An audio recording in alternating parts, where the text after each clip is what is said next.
بسم اللہ الرحمن الرحیم۔ محترم ناظرین السلام علیکم۔ آج میں اللہ سبحانہ تعالیٰ کا نام الوکیل لے کر آپ کی خدمت میں حاضر ہوئی ہوں۔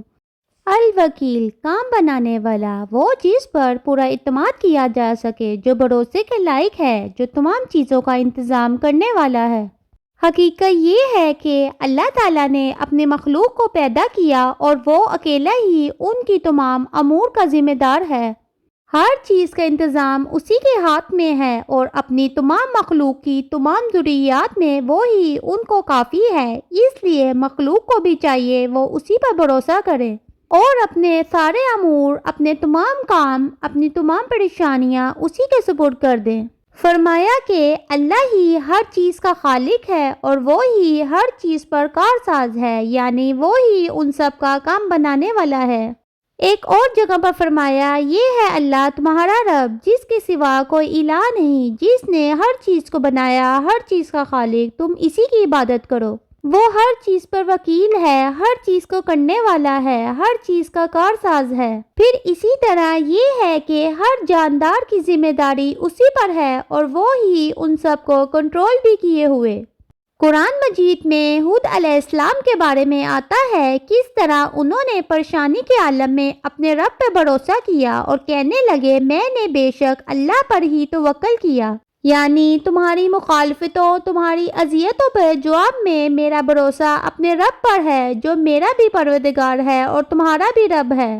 کوئی بھی جاندار ایسا نہیں جس کی پریشانی کے بال اس کے ہاتھ میں نہ ہو، یعنی تم میرا کیا بگاڑ لوگے، تم مجھے کیا نقصان دے سکتے ہو، تم زیادہ سے زیادہ مجھے کتنا تنگ کرو گے، ستاؤ گے۔ بالآخر اللہ تعالیٰ تم سب سے نپٹنے کے لیے مجھے کافی ہے اور وہ ہی ہر چیز پر کارساز ہے، یعنی اس کے ہوتے ہوئے مجھے کسی بھی چیز کی فکر نہیں، کوئی بھی پریشانی نہیں، کیونکہ وہ سب کچھ دیکھ بھی رہا ہے اور سب اس کے ہاتھ میں بھی ہے۔ کوئی بھی اس سے آگے نہیں نکل سکتا، کوئی بھی اس سے بھاگ نہیں سکتا۔ پھر اسی طرح اللہ تعالیٰ ساری مخلوق کو رزق دینے والا بھی ہے۔ نبی کریم صلی اللہ علیہ وسلم نے فرمایا، اگر تم اللہ پر ویسا توکل کرو جیسا توکل کرنے کا حق ہے تو وہ تمہیں اس طرح روزی دے گا جیسے پرندوں کو دیتا ہے۔ وہ صبح کے وقت بھوکے نکلتے ہیں اور شام کو پیٹ بھرے ہوئے آتے ہیں، اور حقیقت میں یہ ایک زبردست مثال ہے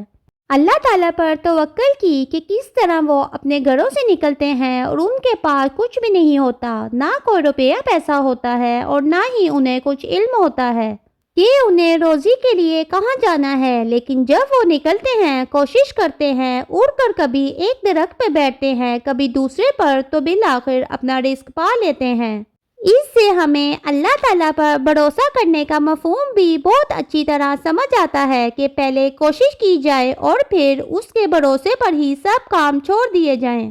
یعنی وہ ہی اصل میں رزق دے گا۔ کوشش انسان کی، لیکن کام بنانے والا وہ ہے۔ اسی طرح بندہ جب اللہ تعالیٰ کی عبادت کرتا ہے تو اللہ تعالیٰ اس کی خاص حفاظت کرتا ہے، اور جب اللہ تعالیٰ سے وہ منہ موڑ لیتا ہے تو اللہ تعالیٰ بھی اسے اس کے نفس کے حوالے اور بعض اوقات لوگوں کے حوالے کر دیتا ہے۔ حدیث میں آتا ہے، نبی کریم صلی اللہ علیہ وسلم نے فرمایا، جان بوجھ کر نماز ترک نہ کیا کرو، نہ چھوڑا کرو۔ جو شخص جان بوجھ کر نماز چھوڑ دیتا ہے اس سے اللہ کی ذمہ داری ختم ہو جاتی ہے۔ اس کے برعکس 6 کام کرنے والا اللہ تعالیٰ کے ذمہ میں ہوتا ہے، اللہ تعالیٰ اس کی خاص حفاظت فرماتا ہے۔ رسول اللہ صلی اللہ علیہ وسلم نے فرمایا، 6 کام ایسے ہیں کہ اگر کوئی مسلمان کسی ایک سے مستفید ہو کر فوت ہو جائے تو اللہ تعالیٰ کے ذمہ ہے کہ اسے ضرور جنت میں داخل کر لے، یعنی اللہ تعالیٰ اس کی آخرت میں کامیابی کی راہیں آسان بنا دے گا۔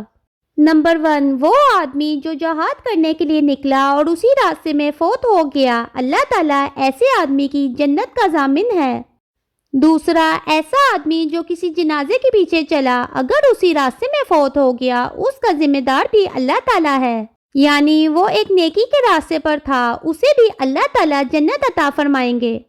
تیسرے، وہ آدمی جو بیمار کی تیمارداری کرنے کے لیے گیا اور وہ ہی کام کرتے ہوئے فوت ہو گیا، اس کا ذمہ دار اللہ تعالیٰ ہے۔ چوتھے وہ آدمی جس نے اچھی طرح وضو کیا پھر ادائیگی نماز کے لیے مسجد کی طرف نکلا، اگر اسی راستے میں فوت ہو گیا تو اللہ تعالیٰ اس کا ضامن ہے، یعنی جنت میں جانے والا بھی دراصل اللہ تعالیٰ کے راستے میں ہوتا ہے۔ یعنی گویا جو شخص اللہ کی راہ میں نکلتا ہے، اللہ تعالیٰ کی رضامندی کے کام کرنے کے لیے نکلتا ہے، وہ اللہ تعالیٰ کی خاص حفاظت میں ہوتا ہے۔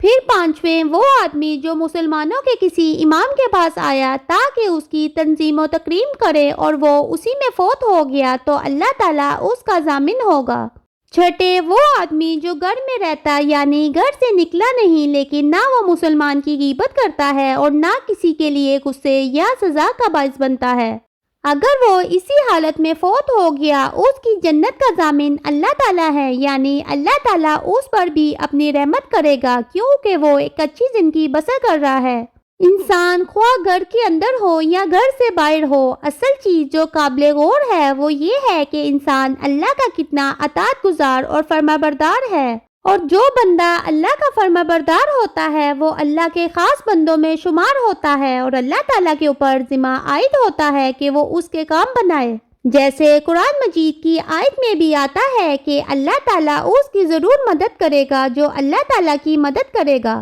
یعنی اللہ کے دین کی مدد کرے گا۔ ایک اور جگہ پر فرمایا اگر تم اللہ کی مدد کرو گے تو اللہ تعالیٰ تمہاری مدد کرے گا، اللہ تعالیٰ تمہارے کام بنا دے گا اور تمہارے قدم جما دے گا،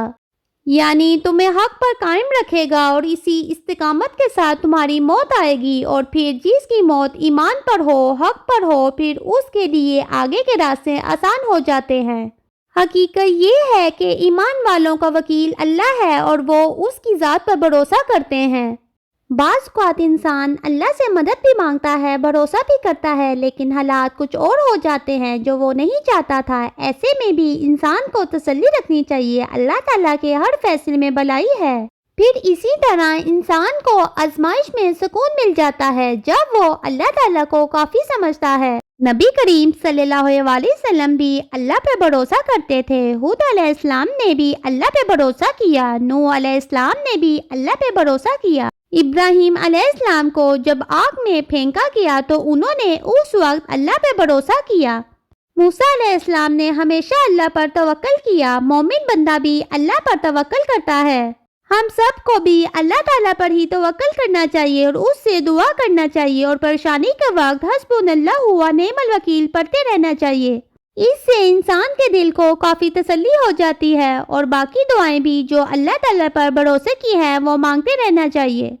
اپنے آپ کو، اپنے اہل و عیال کو، اپنے مال کو اللہ کے سپرد کر دینا چاہیے، اور اللہ کا کارساز ہونا ہم سب کے لیے کافی ہے۔ اللہ تعالیٰ ہماری مدد فرمائے، آمین یا رب العالمین۔